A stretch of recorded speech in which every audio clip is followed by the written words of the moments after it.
வனமே ஆறு அந்த ஆண்டவன் கட்டளை ஆறு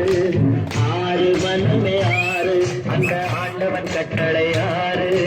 சேர்ந்து மனிதன் வாழும் வகைக்கு தெய்வத்தின் கட்டளை ஆறு தெய்வத்தின் கட்டளை ஆறு